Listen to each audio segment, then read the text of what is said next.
Hello and welcome to the Aquarius Podcast. I'm your host, Randy Reed. This episode of the podcast is sponsored by Aquarium Co-Op, the premier online source for your freshwater aquarium needs. Aquarium Co-Op offers the best products available on the market to date. From my personal go-to fish food of extreme krill flakes to Fritz Complete Water Conditioner, you can be assured Aquarium Co-Op is only carrying the best. And let's not forget that Aquarium Co-op has a massive selection of live aquarium plants to choose from. From Anubias to Vallisneria, there are always so many options for you to plan your next community tank or aquascape. And right now, I would encourage you to check out a relatively new plant to the lineup, Cryptropica. It grows so full and bushy, it has easily become one of my favorites in my 75-gallon community tank. And as a disclaimer, I am an employee of Aquarium Co-op, but more than that, I'm still a huge fan and customer. Now, on to the interview. Today's date is Monday, February 24th, 2020. My guest today is Paul Sherman. Paul is the co-owner of River to Reef Aquarium Setup and Maintenance Company. He's also a frequent speaker at East Coast fish clubs, speaking on topics such as brackish aquariums, paludariums, ripariums, and vivariums. So, Paul, welcome to the podcast. Hello. Paul, you there? Yep, I'm Okay. here. Sorry. No worries. So first off, let me apologize to you, Paul, because this interview has probably been like a year and a half or 2 years in the making. Because you and I, you were one of the many people that I met and had a connection with, and was like, oh man, I should bring that person on the podcast at Aquatic Experience 2018, and it's just now February of 2020 that I'm finally getting you on the podcast. And there's been a couple times where I've reached out to you and schedules didn't align or you were free and I just dropped the ball. So thank you for sticking with me and being willing to come on and be an interview and talk about yourself and your experiences in the hobby. It's not a problem. I mean, things happen, for but for a year and like 3 quarters, but you are gracious. I appreciate it, Paul. Thank you for not taking me to back to the woodshed. um, so I guess just start with how I got into brackish, or do you want more of how I got into fish in Let's general? yeah. Typically, we do the origin section on the podcast, and so if you wouldn't mind, just kind of giving us an overview of how you got started into the hobby, and I have some suspicions that you keep more than just fish, so feel free to embellish and just let us know who Paul Sherman is as an aquarist and any other kind of live animal interests that you have. Okay, well, from going to fish clubs, I've noticed it's a little bit more unusual, but my mother actually got me into fish. Usually I've noticed it's most people's fathers. My dad's not much of an animal person. My mother is completely. And we started with just a basic goldfish tank and kind of was a disaster. My mom had fish, but didn't really know 100% what she was doing. With goldfish, she always had tropical, so it was a little different. But over the years, we just kind of expanded into other fish because goldfish didn't really work out so well. And no one also told us that they were extremely dirty. Then eventually, I kind of just stumbled across mudskippers at the local pet store I went to like 3 times a week just for crickets for my reptiles and decided that I kind of want to try something weirder. I mean, my mom wasn't surprised because of the fact that every animal I ever owned at this point never was the common just cat, dog, or hamster. It was the weirdest thing I can possibly find and own. Nice. What age was this at? I guess I was about 16 Okay. or 15. What was it, 15 or 16? And I'm sorry, I should have phrased this a little better. Was it 15 or 16 that you discovered the Mudskippers and wanted to keep one of those, or were you 15, 16 is Um, when you and your mom got into with the first goldfish tank? oh no, the goldfish tank started when I was like 2. Oh wow, okay. So there's always been like fish around. The mudskippers was more just like I've heard of them, see them on Animal Planet. Remember vaguely from like Ren and Stimpy the joke about Muddy Mudskipper, but other than that, not much else Ren and Stimpy, about good them. times. And then I went to the pet store for crickets one day, and it was just sitting there in like a critter keeper on a shelf. So I was like, that's something different I haven't seen yet at a pet store, and I thought I'd want to try it. So went home and started researching what these things need and found out that the one at the store was the African Mudskipper and was not something I actually want to keep. And why is that? So So I guess first to just kind of interrupt and interject some of my newbie questions. So everybody that listens to this probably knows that I've never mentioned having a brackish aquarium. I've never mentioned having mud skippers, and those things are true because I've never had brackish or mud skippers. So I'm going to ask you all sorts of newbie questions, and we're going to kind of go down this brackish mud skipper journey together. So they had an African mud skipper. I guess if you could kind of weave in the different kinds of mud skippers and then why you knew you didn't want the African. so there when I through my research I found out there's only two that show up at all in the aquarium trade, at least in New Jersey, um, which is the Indian mudskipper and the African. The Indian I found was a lot easier to keep. I mean, they max out at 4 inches versus the African mudskipper that gets a little over a foot. Oh, wow. So my whole time keeping fish up to this point has been tanks under 55 gallons. I didn't have really the room or the money to buy very large, elaborate tanks, so it was usually just smaller tanks worked better. And by this point, like I had nano reefs going. I had like 3 or 4 saltwater tanks, all under 20 gallons, and then I had my freshwater tanks. So I thought that having a mud skipper that grew a foot and also was very aggressive was not something I want to keep because none of my tanks end up as species tanks. If it starts out that way, within like a week, it has something else living in it. So when I found that the Indian mudskippers are more compatible with other fish and smaller, and they're also less aggressive towards each other, I decided to look further into those, and I started by asking the store if they could get them, which was no, they couldn't. So I then went online to order them, and that's where some of the first problems started, which was the first box of mud skippers. More than half of them were dead when I got them, Oh, geez. and the box, like I knew that before I even opened the box, it just smelled on the porch.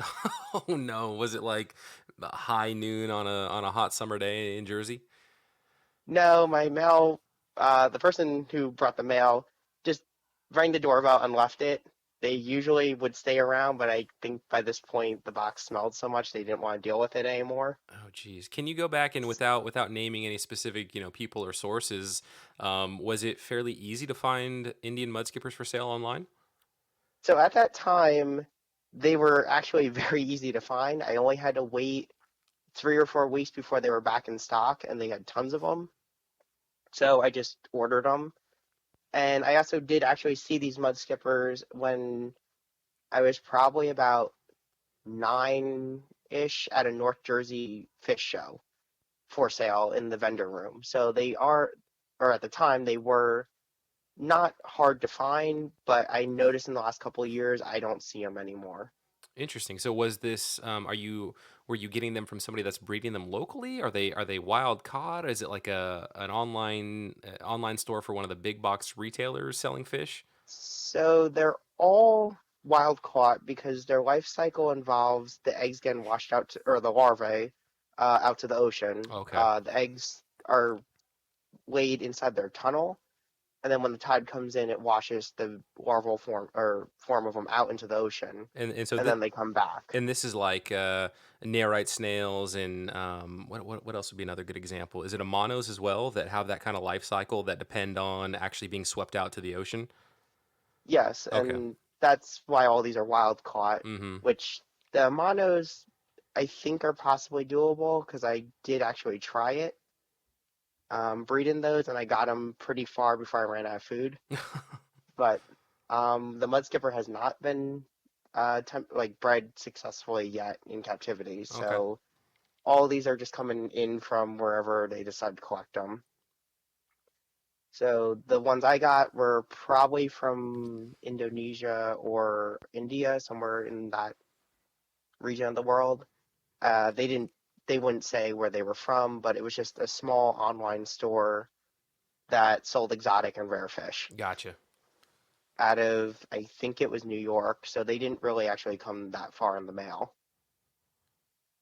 And they replaced the ones that died, so then I got the second box, and I finally had the amount that I want to start with, which was, I think I started with 10 of them in a 40 breeder. Okay, so 10, I would have guessed something like 6. So what was your decision on how did you arrive at 10 and how did you arrive at a 40 breeder? Well, the 40 breeder was decided just because I don't like tall tanks or any tank that's up too high. So for the stand and for the tank, I found that the 40 breeder was a better size. I mean, I'm not that tall, I'm kind of short, so I don't like having to get a ladder to work on any of my tanks. And the 40 breeder also, at the time, they were still $1 a gallon, so a $40 tank didn't really sound that bad when I needed a bunch of other equipment for this tank. So I decided with that, and then I ordered, I think it was like 10 or so, or 12, whatever I ordered, in that range, just because for the price per fish to ship in just seemed to make the most sense. Because at one fish at $7 plus another 35 in shipping, it really didn't make sense to order one. And then every time I kept ordering, or every pack up in amount, the price per fish went down, and it just seemed to make more sense for Sure, shipping. sure. Now, so playing this out, and I'm sure you had to have thought of this. So, 10 mud skippers. Let's say your survival rate is just spot on, 100%.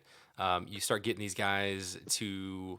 Actually, I guess a question would be: are you buying them at a juvenile size? Are you buying them at an adult size? And is the 40 breeder sufficient to have a full colony of 10 full size adult Indian mud skippers, or would you just say, So, I'll get 4 or 5 up to adulthood, and then I'll give 4 or 5 away, kind of thing.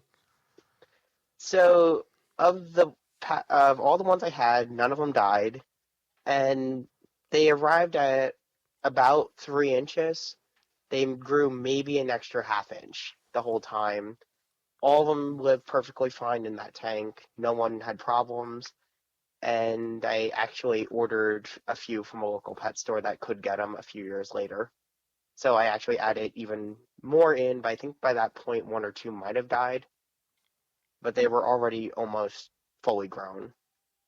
Oh, cool. Well, that's good. And then when you met me at Aquatic Experience, I actually had an African mud skipper, which was the giant one that was just sitting on the table. And uh, they're a little bit more difficult, I've also noticed, to feed. They were more like it had to be live or moving. They would not take pellets or anything, even if it was like moving around in the current in the water. They didn't want it. While the Indian mud skippers, the first day in the tank, within the first hour, they were eating tetramin fish flake. Hmm. Well, So feeding wise, that's always pretty positive when they're just taking flake from them right from the get go. so fish like or feeding wise for these fish, the smaller ones, the Indian dwarf mud skippers, are definitely a lot easier. They also got blackworms, frozen food, fruit flies, pinhead crickets, all that kind of stuff that moved around too in the tank. But they also lived with other animals and didn't seem to bother anyone. So that also helped with keeping these in a tank for a long period of time without, I guess, like it looking the same all the time. Because sometimes I would put some of like monos and stuff in when they were small, and then when they got a little larger, I'd put them into my reef tank for a while. And then when they got too big for that, I would usually just trade them in at the pet store for credit. Wait, you were doing this with a monos, or you're doing this with? With yeah, the monos, they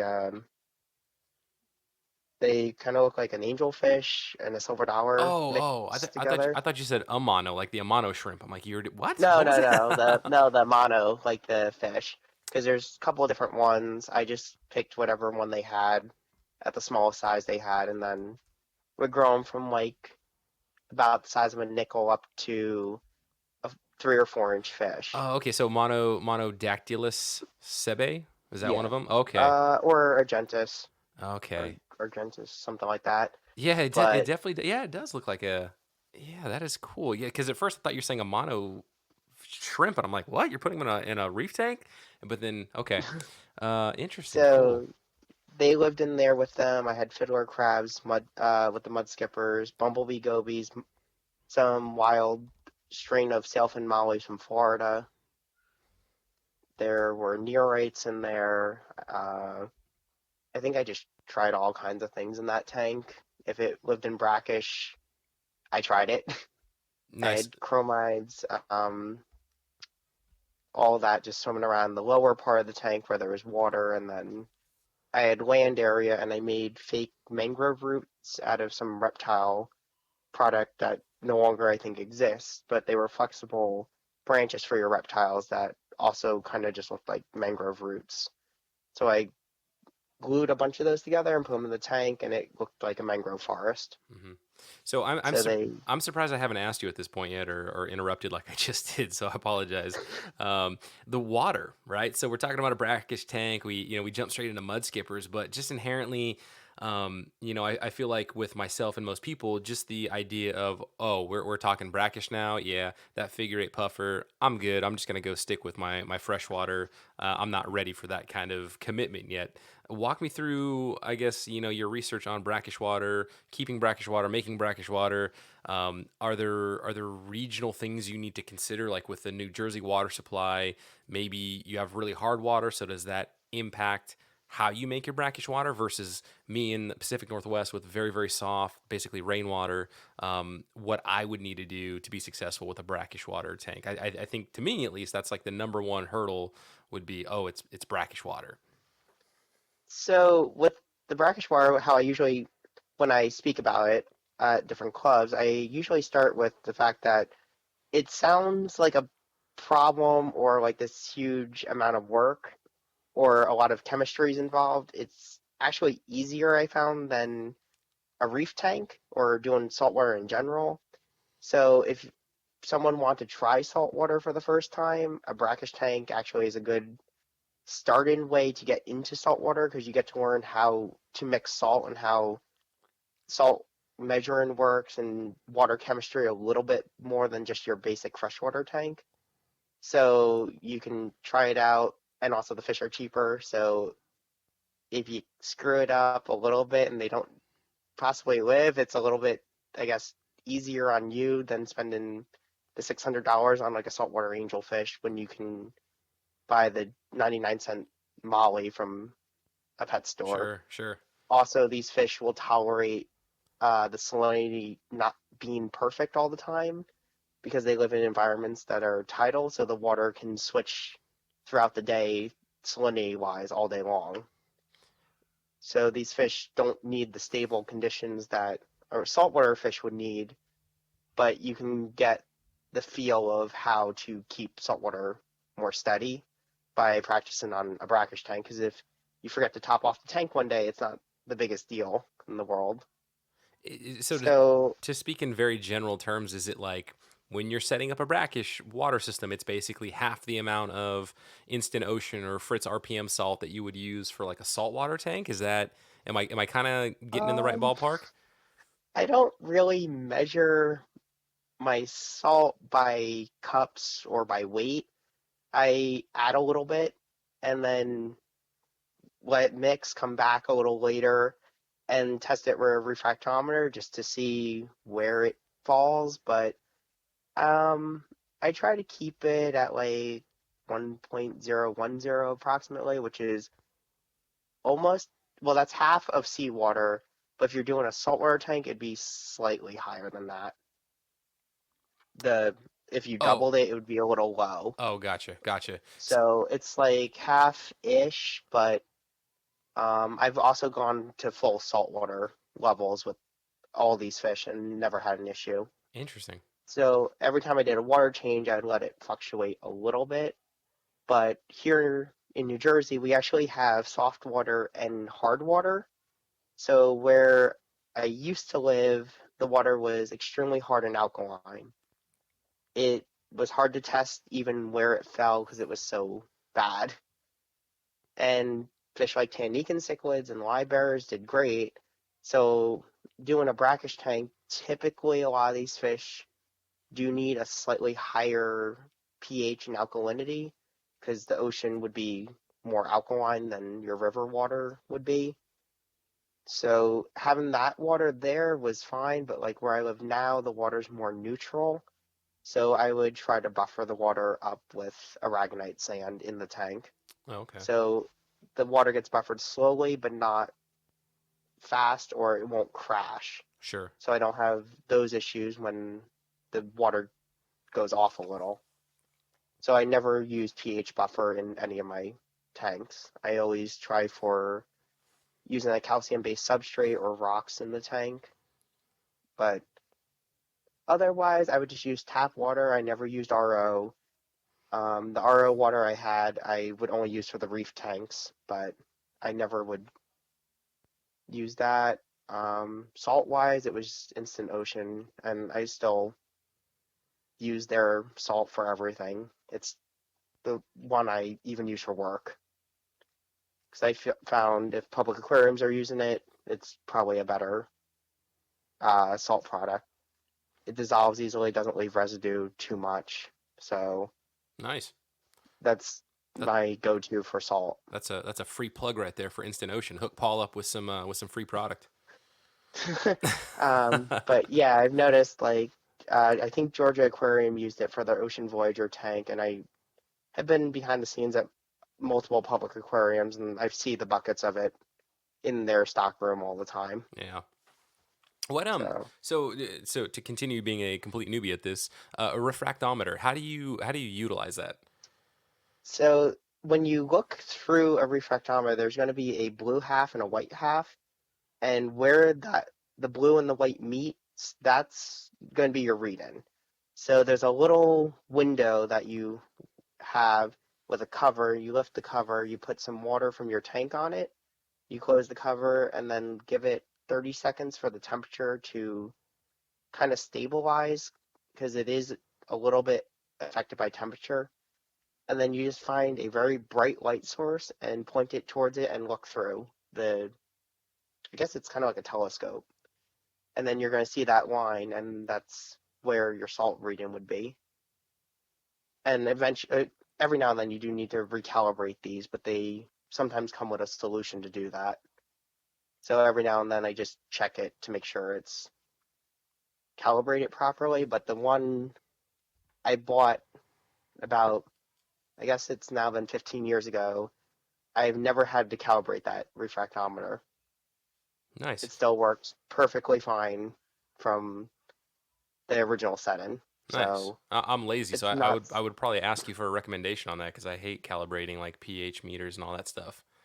Unfortunately, they actually don't make that one anymore. Oh, nice. And Don't break it, Paul. the yeah, that one too weighs 2 to 3 times the weight of a new one that they sell now. So I am not So a chemist. I don't have any specialty in terms of water. So when I heard that, when I've actually asked somebody for the first time, like what a refractometer was, or we were doing some product with testing a certain salt product and understanding what's happening with salinity at various points and comparing it to rock salt and all sorts of fun stuff that we're doing. I had never tested for salinity before, and so this person threw out a refractometer. Oh, okay. Well, how does that work? Should we get one of those? And they had mentioned that, oh yeah, it's a visual thing, and so I was kind of taken aback and surprised that you actually test for salinity through a visual means, like visual testing. That just seems really strange. Is there, in your experience, is there another way to test for salinity, or is it just that, oh yeah, the next way to test it, like an electronic solution, is through the roof in comparison to just doing a refractometer? so there's the hydrometer, which is by buoyancy in the water. The problem with a lot of those is after 6 months they stop working accurately. So you're constantly replacing them, and they just don't read it completely accurate. If there's an air bubble on it, it's off. So that's the other method that's on the cheaper side. And then you get into the more expensive stuff and you start getting into digital tests kits, which I don't use. I found the refractometer is perfectly fine, but I have had some people tell me that we're colorblind. Using some of these kits can be harder, so a digital kit was actually easier for them. So if you have some problems with differentiating like colors, a digital kit might be worth the investment. Let's do a But little. for me, I use color based kits mainly. So if it changes the color or I'm comparing it to a chart, those work for me for most of my stuff. I do have a digital kit, but I do use a lot of liquid kits and stuff like that. All right, so I'm checking out. I'm on Amazon right now, and I'm looking at refractometers, and it looks like. So it seems that like the first ones that come up, they all mention homebrew. So apparently they use refractometers in homebrew. I Yeah. So when I actually went to order one, my mom is actually a culinary institute graduate. So I actually asked her if there was one that they used to use at work. And she said they had it for alcohol in the food lab. So my mom had one in because she was a food chemist. So the lab had all this type of stuff just laying around. Oh, And I interesting. asked her how to use one because she used them at work. Huh. That's super cool. Yeah, and it looks like from a price point wise, and they all seem to have pretty good reviews that, for $20 you can get yourself you know, 4-star rated refractometer.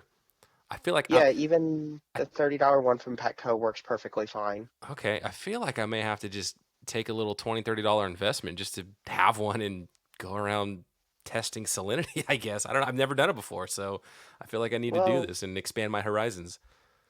for some even freshwater fish, if I treat with salt, or something, I've never really tested it, but it might be important to know if there's salt left over in a tank after treating anything, use That's a really good salt. point. Yeah, that's a very good point because I do my fish room's on auto water changes, so typically I just kind of do the handfuls of rock salt method. Okay. Until I think I've got enough, and then the next day, depending on the tank size, each one gets something like a 20% water volume in. So given that it's auto water change and overflowing, it's probably like a 50% dilution. But nonetheless, it would actually be kind of cool just to do that. Treat with a specific amount in say one of my 20 gallons or 40 gallons, and then just kind of see what happens in the auto water change system from day to day and how that salt decreases. That'd actually be kind of cool. I should do that. But yeah, like my friend just ordered one on Amazon. The cheaper one is like completely fine. The one I have, and also at the time when I bought it, you couldn't get one for less than like $50. Okay, you're So serious. they've definitely come down in price, and the cheaper ones, even that they're cheaper than what they used to be, they work perfectly fine. Oh, very My cool. business partner broke his actually by dropping it on the sidewalk a couple months ago and bought one off of Amazon. It reads exactly accurate to mine and every other calibration solution we've tried. So Nice. minimal issues. I have still yet to recalibrate his, so I think they're fine for what you're paying. They're a lot better than they used to be. Yeah, no, I mean, my guess would have been like your starting out models would be like, I don't know, 50, $60 would have been my guess. But just again, to hear and reinforce that you can get one for $20 and they work just fine. That's pretty cool. Yeah, so Brackish has also, in that way, became slightly easier because you can buy the equipment now at a more reasonable price. Because if you've had fresh water, you pretty much have most of the equipment you would need. I mean, your tank, your heater, your light, that's all kind of standard. With the mud skippers, though, because they crawl on land, I couldn't use the standard hang on the back filter, so I went and bought a canister filter, which that was I would have to admit the first time I've ever used a canister filter. I will say I still don't care for using canisters. It's a love hate thing. Um, I now just do everything with hang on the backs or sumps. Hmm. So at the time, I wish I knew that and I would have just bought a drilled tank or just drilled it myself and made the tank run off of a sump. The canister, I just constantly have the leaking problem with it. Really? It's And where's it? Is it leaking like out of the hose connections into the canister filter, or is it the seals around the head of the canister filter as it goes into the body? kind of just everywhere. It only lasted about 3 years. I wonder, I huh? Because they're made for salt water too. It's not like it's the introduction of brackish water is, bad for it. and it's not even a full saltwater tank. It's only about half of seawater. Are you So you're not buying like the ultra generic kind of like knockoff pretend canister filters to like one of the big names, are you? Is it like an actual tried and true? no, this was like a $300-400 canister filter that didn't work. Wow. Was it the G series from Fluval, that like $600 monstrosity? Kind of, but it wasn't. Oh, I'm not going to okay. mention names, but it wasn't. I will say it wasn't Fuval. That Okay. I will say. Okay. Um, but it didn't really work the way I thought. Plus, I didn't like seeing the tubes in the tank, and because the tank's half filled, it's a pain to prime. Oh, okay, so that was so I think that's why you weren't running the that's why you're not doing a hang on back. It wasn't a matter. My first thought was that the Mudskippers are somehow going to climb up the tube, but then you said you looked into a canister filter or you tried a canister filter. So it's a matter of the water volume in that 40 breeder, right? Yeah, Okay. because they crawl on land, you need a land source, so it's Mhm. kind of like having a turtle, and I can't just put a hang on the back because it's never gonna get the water up to the filter, and Mhm. also I'm gonna have to hear that waterfall effect all the time. Yeah. So I just went with a canister because I did look into buying a turtle tank, but the mudskipper would get out through the little plastic thing that goes over the hang on the back section to try to enclose it, but a 4-inch fish is a lot smaller than the 1 foot long turtle. Mhm. So I went with the canister. The other thing I learned is with the heater, I probably should have just gone with a standard glass heater. I thought I'd get a more expensive resin filled heater, and eventually the water got in and rusted it. So when I picked it up, it all kind of just fell out the bottom. Oh, jeez. Oh, So a nice. glass heater probably would have been better, so I could have kept a better eye on the corrosion rate of that. But it did say fully submersible for salt water. Huh. That didn't last long. And then for sand, I just used a very fine aragonite sand in the bottom, like you would use in a reef tank. And otherwise than like that kind of stuff, equipment was essentially the same for freshwater. Like I said, I just used standard tap water. Didn't need to filter it, anything weird with it. Just water out of the sink and into buckets. And so let's talk temperature for let's say mudskippers in particular. Although you did have them as a community fish in a community tank, that's a brackish community tank. What's the temperature that you're trying to hit here? Because again, given that this is tidal, it seems like there could be some significant fluctuation throughout the day. I don't know, I've never taken the temperature of tides, so I'm not sure. So depending on where you are from the mouth of the river or into a bay, into an ocean, it can change a lot, but I was trying to keep the tank around 76 to 78, which is my just general tropical fish temperature. Okay. Almost all my tanks are at 76 to 78 degrees all the time, but the air in the tank ran closer to 80. Int- So the light on top was a fluorescent, so it created heat. And because it was a sealed glass top as much as I could, mm-hmm. I even used packing tape to seal it up further because I didn't want them to get out. Plus, they also need high humidity. It just created a greenhouse effect, and the tank was always just humid and hot. As soon as you opened it, it was like kind of walking out of the airport when you go to Florida Oh, in the summer. nice, nice. Hey, you're New Jersey area, man. New York. You guys have some pretty humid summers too. Well, I mean, I spend a lot of my time in Florida, so I No, no, know I'm with you too. how I'm that with you. comes out. Yeah, no, I'm totally with you. But um, I guess the other thing too, I learned a lot about the whole brackish environment, not so much from where these things are from, but my mom's backyard in Florida is an estuary. So you get the water from the river flowing into the Gulf of Mexico, and she's on the bay right where that all happens. So I kind of get some ocean fish sometimes in the yard, but I also get some freshwater fish like tilapia swimming by. That's awesome. So I've been able to see a lot of what these environments would look like in the wild. Plus, also here in New Jersey, we have tons of that up and down our coast that I've actually gone collecting in with the fish clubs. So I got to take water samples or do anything like that with real environments here, but not so much in other countries. But they all should be very similar in function. Mm-hmm. Going back to the actual tank itself, so you're talking about the potential for the mud skippers to escape. We're also saying that we need a land area for them. So I guess kind of as best you can describe without visual aid. So this is going to be a little bit of a challenge on like a normal fish club presentation.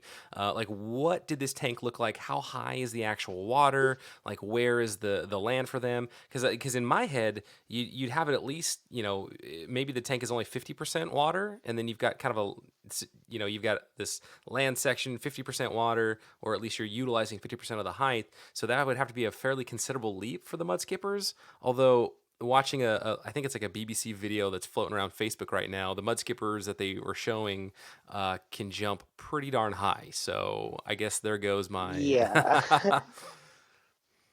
So if looking at the tank on the right side, I glued in a acrylic panel to create a wall and coned it in. And underneath on the right side, I put a whole bunch of that expanded pond foam, so it would take up more volume. And then on top of that, I put about a 6-inch, 5-inch layer of aragonite sand. So that kind of created the land bank area of the tank, which was about a third of the tank.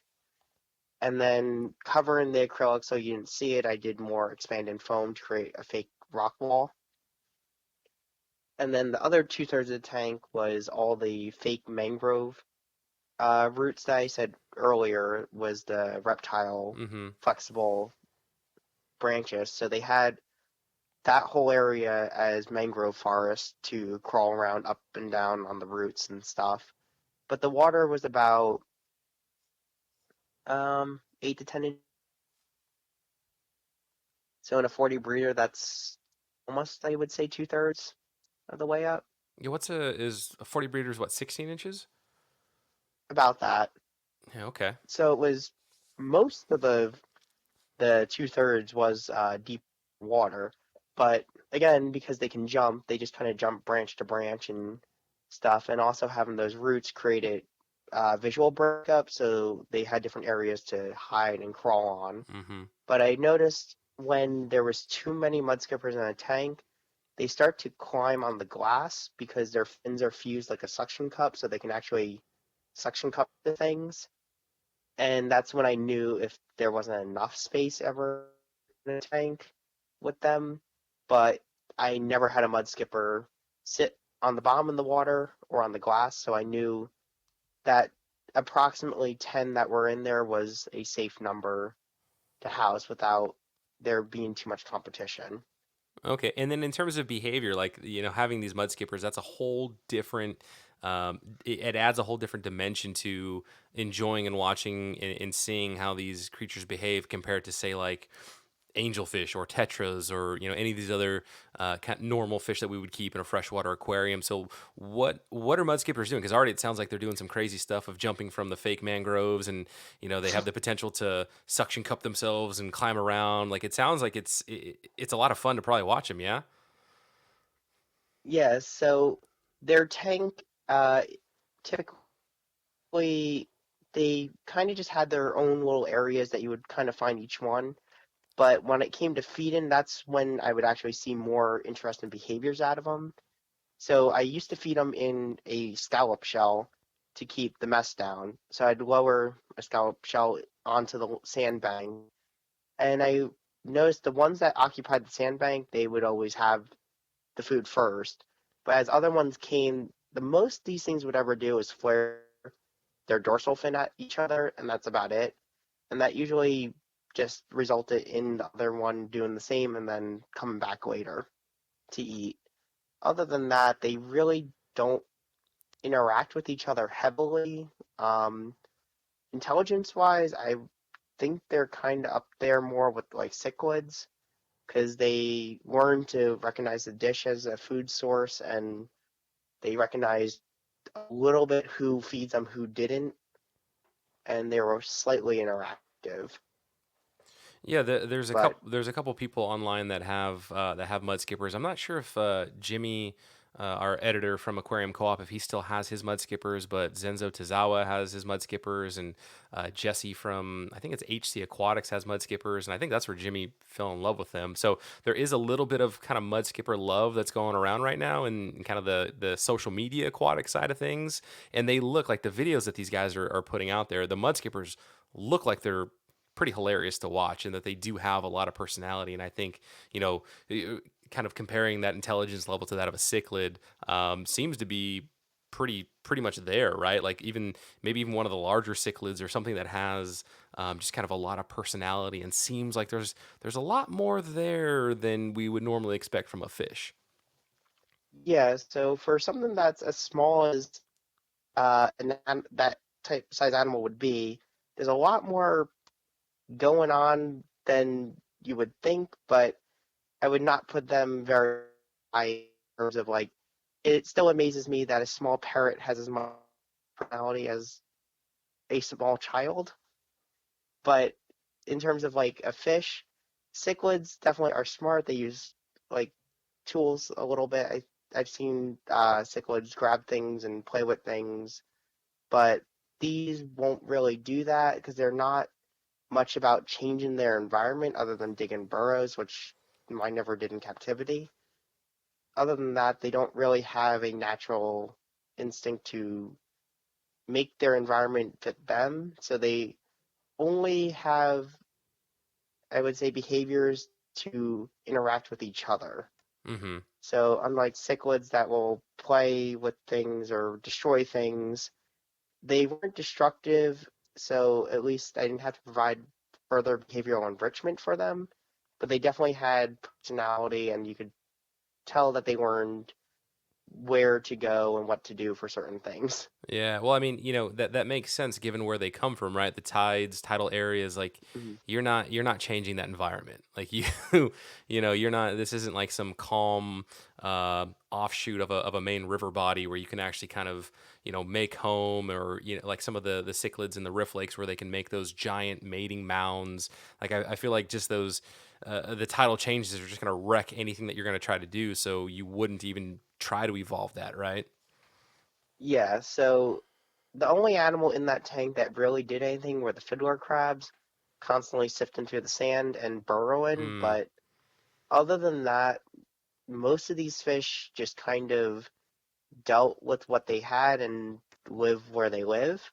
So like the bumblebee gobies and stuff, they just found the shells that I put in the tank and just lived under them.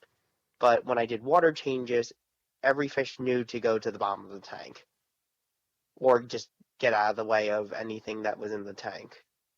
More so than like my other fish, like when I do water changes on some of my tanks, things like convict cichlids have to investigate the siphon mm-hmm. and try to go in it, while these fish tend to keep a little bit further away from everything and out of the commotion. Gotcha. So, do you still have the Indian mudskippers right now, like that 40 breeder that you were talking about? No, because that was actually a long time ago, and by this point they've all died, but they lived about 5 to 7 years I had them. So it's been a while since I've had them, but I've had the African mudskipper, but I don't currently have anything like that now. Um, all my tanks personally right now are all under 10 gallons. Mm-hmm. So I don't really have anything that would really be suitable for them. I did try two Indian mudskippers a couple of years ago in a 5 gallon, uh, like I think it's about 5 gallon tank. That's a long tank, and that worked for a while. But those, when I got them, I think the store might have ordered them for someone else and didn't pick them up. So when I got them, they weren't really actually that healthy, and they didn't ever gain weight or do that well. Oh, that's a bummer. But the one thing I found surprising was, though, I did work for Petco for a while, and being an aquatic specialist, I was in charge of ordering fish for the store. They did actually show up on my availability list of things that you could order. Wow, so you used to work at Petco. That's a whole other nugget of like, Paul, you need to come back and we'll do another hour and talk about your experiences ordering for a store and working at Petco and probably helping to Oh, just there's a lot of stories. yeah, I mean, I guess one of the angles, and not to digress off Mudskippers, because I do want to talk about the African Mudskipper and your experiences with that. But I feel like there's so much negative, like, oh, Petco did this, PetSmart did that, blah blah, a lot of negativity thrown their way. But I feel like you, having worked there, you probably have some decent positive experiences that you could share. Just to give them a voice, because I would fathom, I guess, that 80% of the coverage about Petco and PetSmart from the aquatic social media is going to be pretty negative, unless it's when they sell like an FX6 for $10 because they don't care about profits, apparently. Yeah, there's definitely pros and cons with any of these big box stores, but of PetSmart and Petco, I worked with people that worked at both, and there was again pros and cons to which one was a better company to work for. But I did work there for a while, and I will say that I did learn a lot from some aspects of it, but there was also a lot that I feel like they need to learn more from the people they employ. Mm-hmm. Yeah, and I would say the same could be true that Anytown, USA, you can probably go into a mom and pop fish store or a mom and pop full line pet store that sells dog, cat, bird, lizards, and fish. And you'd probably also find them wanting in some regards too. So I think it's very easy for us to, throw stuff at PetSmart and Petco, but it's like, yeah, there's a lot of smaller pet shops that they don't do things very well either. Yeah, I mean, I've been all over different states, and when I immediately upon going to a new state, one of the first things I do sometimes is where's the closest pet store? Oh, for sure. And I go and look at the selection of fish and see what every state has. Because when I'm in Florida, I go to the local fish clubs there, and the switch in fish that is available there to the Northeast is completely different. I mean, having the farms down there definitely changes a little bit of what's available and when things are available. But also, I've noticed state laws also play heavily into all of this. Because, like, in Florida, you can't have stingrays and piranhas, but here in New Jersey, they don't care. But also down there, you can have axolotls, but you can't here in New Jersey. Mm-hmm. Interesting. So there's always that too. Like, I might have a fish here, but it might not necessarily be legal where someone else lives. With the mudskippers, I don't think any state has ever banned them. They don't. I could not see these things becoming an environmental hazard anywhere in the United States. Mm-hmm. They are not a fish I feel like would be easily adapted to different environments. Yeah, they're no But snakehead or Asian carp. yeah, but like saying that in captivity, they're actually one of the hardier fish I've definitely had. But I don't see how their life cycle works, them ever becoming an environmental pest. Mm-hmm. Well, that and our coasts are just not nearly warm enough for them, right? Even if they got out in the perfect, well, actually, maybe Florida. I mean, that would kind of be the only that would be like the closest one, right? I Like it. think Florida gets too cold. I mean, where my mom lives, which is not far from almost being like as far south as you can get in on the West Coast, it still drops into freezing temperatures. I was there actually almost for a month in December, January, and there was not one day that I was there that I felt like I could wear shorts. It was so cold. And that was with all the iguanas, right? It was so cold that the cold snap killed iguanas. They were just falling out of trees. Well, I was there or I left just before that cold snap, but it does happen. There's iguanas running around, and they just at night freeze in the tree, fall out, and when the sun warms them back up, they just come back to life and run off. Oh, nice. Yeah, good old invasive iguanas. Because yeah, you would think that. I mean, Florida is just this, and I need to have somebody on at some point to talk about the invasive pythons there. But Florida, I did have Dr. Melissa Gibbs from Stetson University, and she talked about all of her experience with the invasive plecos and just what they are doing to the manatees and that ecosystem down there. But it's like if anything is going to survive in the United States, it will be in Florida. And so for these things to still, for it not to be warm enough for a mud skipper, yeah, like that makes sense why most states probably are okay with mud skippers. The only state I could possibly see these things becoming a problem would be Hawaii. Mm-hmm.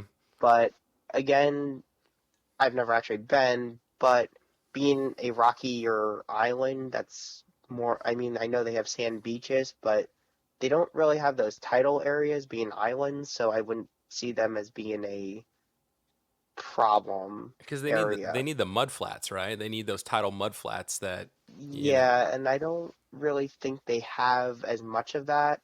But again, they do live on islands in other countries, but those islands are typically a lot larger than any of the islands Hawaii has. So I wouldn't see them even being a problem there. Mm-hmm. No, that all makes sense. And Also, they're kind of slow, so birds will find them. yeah, even if they could survive, they're kind of terrible as far as. Yeah, So I what actually got is a call from someone who thought they saw some in North Carolina, and I kind of said, I don't think that you did. And when I asked for a video, they couldn't get one, so I kind of just dismissed it. do you think it was like, and this is probably the completely wrong species, like a smelt or like the hooligan fish that maybe large runs of them will sweep by a beach and or go upstream or something like that and get caught on a bank? Do you think maybe it was that, or are they just trolling I because they know Paul Sherman loves mudskippers? I think it was just a killifish because there's a killifish I've seen in Florida beach itself. Ah, okay. Huh. So I would assume it's just a killie species of some sort. Huh. Interesting. Yeah, that somebody had you spoken at their I club mean, before? we have Like, a native fish that acts like a mudskipper, which is the mangrove killifish, the mangrove rivulus, but they can live 66 consecutive days out of the water. all right, I'm busting out So Google mangrove killifish. Here we go. Okay, yeah. I mean, let's see. Initial it's Google one of images. It our look native versions. interesting. Yeah, it looks just like a regular It's killifish. a very unimpressive fish, but yeah, they're found in Florida. Okay. Oh, very cool. But they're self-cloning too, which is another weird fact about them. Hmm. So it's an all-female species that makes more of itself. It's another brackish fish, but it's not something people would come across. Occasionally, jellyfish clubs someone will have them, but they're not something that is around even in major fish clubs. Oh, I cool. mean, I'm part of North Jersey is one of the bigger clubs I'm part of, and I have never seen this fish come to that club in the, I guess, almost 8 years I've been part of the club now. Yeah, I'll have to make a note to include just like a Google image link for this mangrove rivulus, just so people, if they're curious, they can check it out. And like you said, it's not going to win any beauty contests, but to hear that we've got something that can No. survive out of water for so long in the United States is pretty neat. Yeah, Mote Marine Laboratory in Sarasota, Florida did actually have them on display last time I was there. Oh, nice. So if anyone's ever in that area, because I know it's a popular destination, the aquarium does or did have them when I was there about a year ago. And what aquarium was that in Sarasota? Mote Marine Laboratory. Moat Marine. Yeah, Gotcha. it's just a smaller aquarium, but they had a small tank in one of their buildings with some, so they are around, yes, occasionally in zoos too. Oh, awesome. And so, what's in your brackish um, mud skipper, kind of progression of hobbyist, you decided to go for the African mud skipper, which can get up to a foot. That seems kind of daunting, I guess. Like something that can kind of crawl up on land, jump like crazy, and it's a foot long. Well, The aggression part too was a little bit because they don't tolerate each other very well, and there's online reports when I was reading about them of them dragging other tank mates out of the water and leaving them. So someone tried to put mollies in, I think it was, and they dragged the mollies out of the water. What an So I didn't a-hole. really want to Oh, jeez. risk having a fish like that. And then, like I said earlier, none of my tanks end up as species tanks for very long. So I'm going to have this fish that's almost a foot long living in about a 20 long tank, taking up that much space, and I can't put anything else with it. So eventually I just feel like that would not be a fun tank to look at.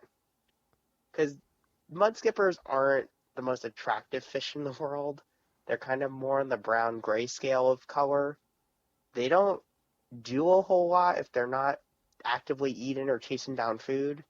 So it just sits there. And that's kind of why with Indian mudskippers, I want to put mollies and other fish around. So if you can't find them for right away, at least there's other visual interest in the tank.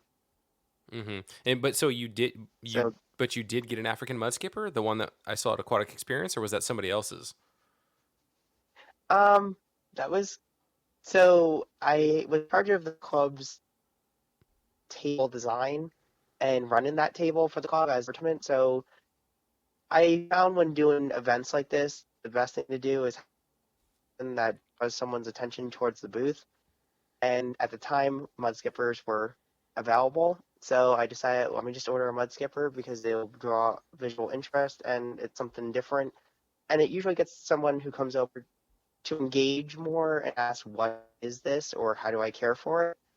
And it's one of those fish too that I've gotten requests for before. So it was one of those, order it for the for event and then sell it to the person who wanted it. Oh, okay. So So you kind did. of an order slash used for an event, kind of more purpose. Gotcha, gotcha. Yeah, and that's actually So we something. had display tanks, but nothing seemed in my mind to create the question of how or why or any of that kind of stuff to get the people to ask more, which then might have them ask about the club itself. So the other thing was a reef tank in a flower vase was also on the table. A reef tank and a flower vase. That would be pretty cool to see. So that drew also a lot of attention to, again, ask how does this work and how long is it in. But again, the mud skipper is, what is this thing? Oh, that's weird. And also asking about care for them. Because we did another event where I actually did bring my Indian mud skippers to a show to put on display for the club. And for the 3 days they were on display, I got numerous offers. How much do you want for them? Huh. And I just always told people they're not for sale, or you probably can't offer me enough to make me sell them.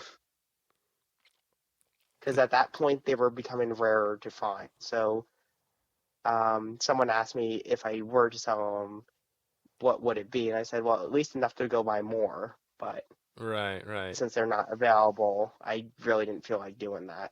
Mm-hmm. Do you see at any point now? I know you said that most of your tanks right now, or all of your tanks right now, are kind of that nano, smaller tank. Do you see yourself in the future wanting to get at least one more, 40 breeder and set up again and have Indian mud skippers, assuming like availability was there and all that? So if I could do it again, I think I would like to use a drilled 33. I like having that longer profile that's a little bit thinner, and a 33 would be, I think, a decent size. It's the long footprint, but not as wide, not as tall, and I could get probably about 5 or 6 into that size tank and not have issues because it's about half the footprint of the 40 breeder. Mm-hmm. Would you dedicate? Would you do like both sides would be dedicated to kind of land with a center body of water, or is there what else different would you do other than a drilled 33 versus a 40 breeder?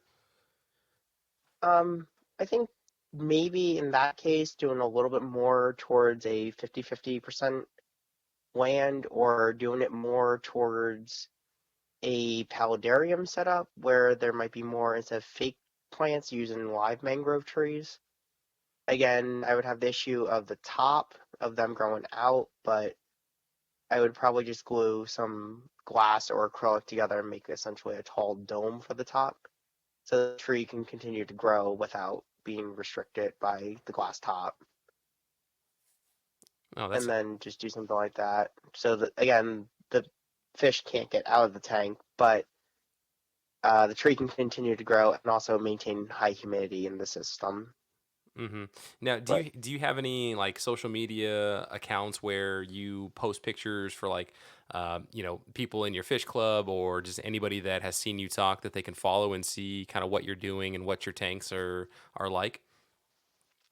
I mean, only one that I use for posting about that kind of stuff is my work one, which is my company's name on Instagram, which is just River to read the underscore between each word. But that's really the only one that I have as like a public account that I post some of my customers' tanks. Sometimes when I get fish in that look a little bit nicer than my normal selection that I get. I mean, sometimes I do sell fish direct at kind of like in-person sale at clubs or other things Mm-hmm. because I do order fish quite a bit or shrimp or other things because I'm ordering things for clients anyways. I sometimes need to make minimums, so order extra and then use the extra fish. I'll either sell them at a fish club meeting, sell them to someone directly, or sometimes I just donate them to different clubs when I go and speak. Oh, nice. And so I guess a couple things I'd want to do for us to close out this podcast interview would be one, I want to give you a chance to talk about River to Reef and just kind of give a high level overview of what you guys do and if what your service area is and if any listeners are interested in being able to contact you and what that website is. And just like with the Instagram, we can have all that stuff linked in the show notes as well. But give you that chance. And then also, I'd love to know where are you going to speak at in the future? Where can people be like, oh, Paul Sherman, I heard you on the Aquarius podcast. I loved your talk on Mudskippers. Oh, you're going to be at this fish club in a couple months. Sweet, I live in the area. So let me know what your speaking schedule is going to be like for 2020 if you've got anything lined up. So far this year, I've already spoke at two clubs, but the next two is going to be Cichlid Club of York in Pennsylvania on cichlids in a more community setting or with other animals, since most people keep cichlids generally with cichlids or catfish. And then the other one is going to be actually the Mudskipper talk at a club in Allentown, Pennsylvania that's actually kind of fairly new. I don't remember the name of the club, but they are a newer club that I'm going to. Let's see, Allentown. So it's kind of on the border with New Jersey and Pennsylvania. It's just kind of over the Delaware River. I just wanted to do a quick Google search to see if I could find out what this fish club is, but Lehigh. I've It's actually kind been. of I've been to Lehigh Valley. I've when I worked for Amazon, I went to a couple of our facilities out there. it. I think Um, it is Lehigh Valley oh, like Lehigh Aquarium Valley. Club. Oh, nice. I think that's it. I I don't know why I can't seem to remember it, but um, both of those are going to be March. Lehigh Valley Aquarium Society. Yeah, let's see here if they're promoting Mr. Paul Sherman in his upcoming talk in March. That's pretty cool though. You've already given two talks already this year. Yeah, so Jersey Shore was January, and then there was a newer club here in New Jersey in Denville, which is aquatic. I think Skyland Aquatic Water or Water Garden Aquarium Club, something like that. Isn't that the one that Tim Coletti or no, not I'm Ted sorry, Coletti. Ted Coletti? Yeah, I'm actually Yeah, gonna. it's his club. I should be speaking with him later this week. Actually, Okay. yeah, very Yeah, cool. he's a North Jersey NEC member. I've known him for a long time now since I've joined North Jersey. So Awesome. he asked me to come and speak at his club. So I went there about a month ago. No, very cool. And I would imagine, like, I love hearing people talk about fish. I love, seeing fish club presentations. And so even if I lived in that area where which club you're going to do it, the Mudskipper talk at Lehigh Valley? Yeah. Yeah, so even if I heard this interview with you, I would still want to go and watch you and see your slides and see you talk about Mudskippers there. Just because I think, sure, like we're able to kind of have that back and forth dialogue a little bit, but being able to see you do a, kind of a rehearsed, if you will, polished presentation with pictures, I think that would be pretty cool as well too. So I would still highly encourage people that I know people in Pennsylvania listen to the podcast. There's a lot of them, so go out and see Paul at the newer Lehigh Valley Aquarium Society. And this all started with me speaking at clubs because the person that I think he might have been vice president at the time of North Jersey came over my house, saw these, and kind of was bugging me to do something about this for the club because it was a weirder thing. And then he had me give a talk again at North Jersey's 60th anniversary as like a 5 minute quick presentation on something. Mm-hmm. No, that's awesome. So it all started because that member got me into all this further. But for work, I know you asked. I typically maintain, so it's me and my partner Bill. Bill is doing a lot more of the saltwater tanks, and I do mainly the freshwater, but we typically try not to use chemicals and try to use more natural and balanced aquariums to keep problems down. Because over the years of both of us having fish, chemicals aren't always the way to go. Now, I'm not saying chemicals are bad, but I don't feel like we need to use them as much as we do sometimes. So I did work as a for maintenance under other people, and it was always just, it seemed, instead of just fixing the problem, just putting band-aids over problems. And So I try to do the tanks where the problem shouldn't happen because it wasn't presented to lead to that way. So a lot of the tanks we do are live plants, more natural types of aquascaping, and typically sometimes we try to do biotopes or more regional type areas. So the fish in the tank would all be from generally one section of the world. So you're not going to see fish from Asia, South America, and Africa all in one tank right, right. because sometimes it just creates something a little bit different to look at. And also some of the tanks we do are in school, so then it's a little bit more educational too for the school to Mm-hmm. use as part of their, I guess, science class. And to get a little bit more, and I think I know where you're going with this, but when you say you don't like to use chemicals, are we talking? We are not putting dechloronators in that same category, right? You're talking about things that Yeah, you've got a like spike of. Yeah, yeah, algicide. okay, okay, gotcha. Um, so instead of using algicide, if there's really a problem and the tank can't support plants, I would rather use a UV sterilizer Mm-hmm. because algae or algae killers do have the warning that it can cause cancer on it. So I don't see why this would be good to be putting in the fish tank and then working in it. Mm. So I do actively try not to use things like that when doing tanks. Again, I'm not talking about like water conditioner or medication if needed, but I try not to overdose or dose something that would um, not be for what it is, like a broad spectrum medication. I wouldn't want to use because if it's not an antibiotic or a bacterial infection, an antibiotic won't do anything. Mm-hmm. And now I'm just making more antibiotic resistant bacteria. Mm-hmm. Or like the things So where if you've got like a spike of ammonia, like those, those I don't know what term to use here, but the ammonia capture or nitrite capture, like those liquids, you don't like to use those as well.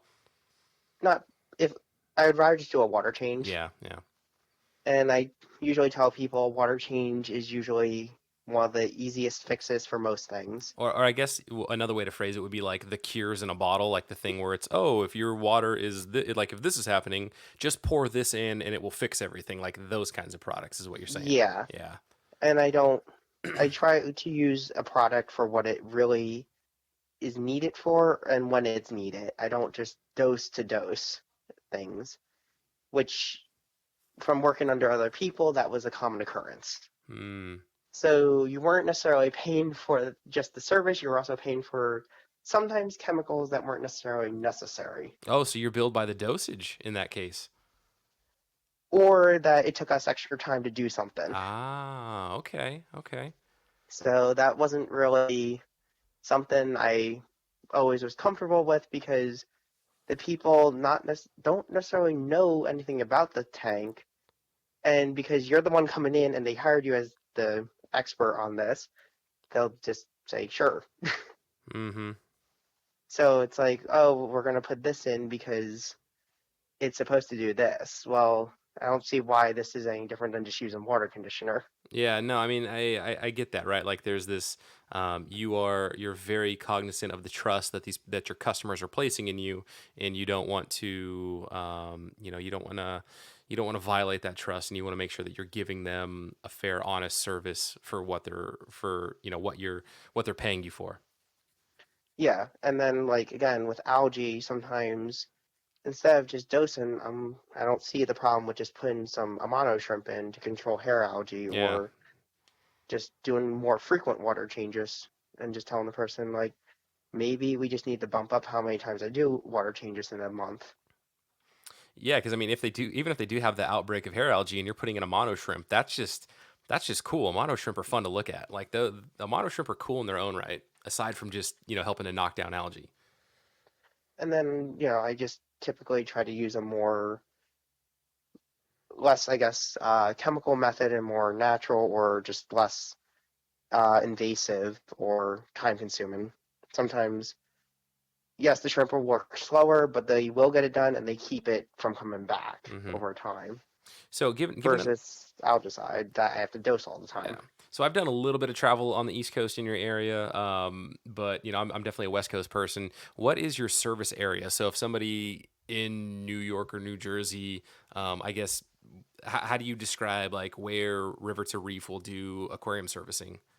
So the unpopular opinion is that it's Central Jersey. Um, Depending on where you're from, that doesn't exist, depending on who you ask. But growing up in mainly the Union County area, which I would consider Central Jersey, um, the shore area a little bit, like north of Point Pleasant, all the way up to the Newark area. Okay. So that's Central Jersey. I mean, we do a few tanks in Brooklyn too, in New York, and but generally the I guess I would say the Monmouth County, Union County, Essex, Middlesex, Somerset, those areas Nice. in Yeah. New So, Jersey. so any listeners in that area that are interested or know somebody that's looking for a reputable, trustworthy fellow to help them out servicing fresh or salt water, Paul Sherman, River to Reef. And And there was another question I think you asked too. I think There was, no, I think you might have. So we've got your Instagram account, we've got River to Reef, and I've got your website for that, rivertoreef.net. So I'll make sure that's linked in the show notes for folks. And we did talk about your kind of upcoming two talks that you've got going on. So no, Paul, I think we've covered it. I think. Yeah, I think that about does it, man. This was a great conversation. I really enjoyed talking and just learning so much more about mudskippers and Indian mudskippers, a little bit about African mudskippers, and we spent we spent a good amount of time and did an Amazon search for refractometers. So no, I've enjoyed it, Paul. Again, like I said, it's been a year and a half, 2 years in the making, but I'm so glad that you and I finally got to connect. yeah, it was fun. And like I said, if you did want more insight on, I guess, working at a big box store, you can also ask me about that at some point. Yeah, there you go, folks. So stay tuned to round two with Paul. We'll dive into we'll dive into big box and then maybe sprinkle in some of your experience with cichlids or although you've got lizards. What do you have? What is that? A crested gecko for your one of your Facebook profiles? Yeah, that was just I have reptiles, I have fish. I had birds. There really isn't much I haven't had. we so maybe But yeah, so maybe round two will be like half of it we'll talk about your big box experiences, pros and cons, and then the other half we'll just kind of dabble in some reptile talk. I've had past guest Rack Cross. We talked about I think actually we had a whole episode. I think almost probably three quarters of the episode was on dart frogs, so oh, okay. dendrobates, and that was really really cool diving into that. I've never had dart frogs, still don't have them, but this is a freshwater primarily podcast. But every once in a while, if I have a guest, because there's so much crossover with reptiles and amphibians, if you're a fish keeper, that it's just kind of natural to every once in a while have an episode where we don't just talk about fish and we kind of talk about something else. Yeah, and some of them actually live together. Well, there you go. So we can kind of do like the what goes together and what doesn't go together. Yeah, but like that's actually how I know my business partner. He was my manager at Petco. Oh, nice. So it all just kind of falls back to it seems like a lot of my I guess life revolves around people I know from either fish clubs or from when I worked at Petco for some reason. Nice, good times. Well, hey, I mean, Yeah. if you're a fish person, a fish nerd, and a reptile nerd, I guess you're gonna naturally want to gravitate around those people, right? Yeah, so Uh, it happens.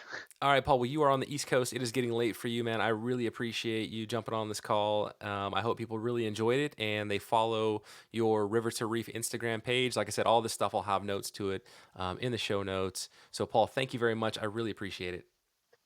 Yep, no problem. It was fun.